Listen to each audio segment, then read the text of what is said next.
Après avoir parlé des problèmes spécifiques liés à trop de temps d'écran, et avoir déterminé que le tas n'était pas la faute des smartphones, dans la partie 1 et la partie 2, demandons-nous si les autistes peuvent bénéficier d'une réduction de leur temps d'écran. Nous avons établi que les écrans ne rendent pas autistes, et que bien qu'une personne présentant des retards de développement causés par un environnement négligent puisse ressembler à une personne autiste, elle ne l'est pas pour autant. Néanmoins, si l'on sait que beaucoup de temps d'écran peut conduire à des problèmes évoquant l'autisme, peut-on en conclure qu'il vaudrait mieux limiter le temps d'écran chez l'enfant autiste, afin de ne pas renforcer ces difficultés déjà présentes? La question est plus complexe qu'il n'y paraît.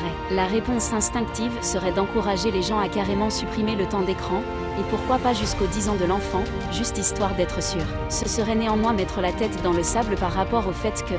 Certains enfants peuvent avoir développé un intérêt spécifique pour un jeu vidéo, un dessin animé ou similaire, et 2. Les parents d'enfants autistes apprécient la pause que leur procure une situation où leur enfant ne court pas partout et ne crie pas. Abordons d'abord l'aspect le plus simple.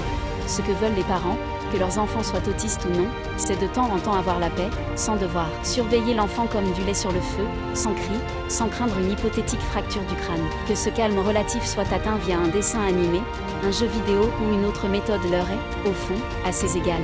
L'idée est donc de trouver quelque chose d'également prenant pour l'enfant. Ensuite, il y a la question de l'intérêt spécifique. Comme mon lecteur le sait sans doute, je suis partisane de laisser une personne autiste passer autant de temps qu'elle le désire avec son intérêt spécifique, dans la mesure où ces moments lui procurent de la joie et de l'apaisement. Je ne connais que trop d'autistes qu'on a forcés, ou qui se sont sentis forcés par un environnement hostile, à cacher leur intérêt spécifique et ne pas y consacrer autant de temps qu'ils l'auraient voulu, et tous en parlent avec un chagrin sincère.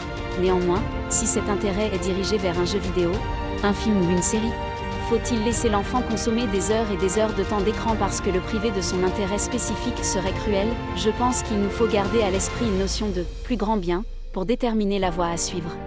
L'OMS est sans doute la carte la plus forte du paquet, ses recommandations ont la priorité absolue, aussi même si un enfant autiste a développé une passion sans limite pour Minecraft, ce n'est pas un prétexte pour y jouer 6 heures par jour.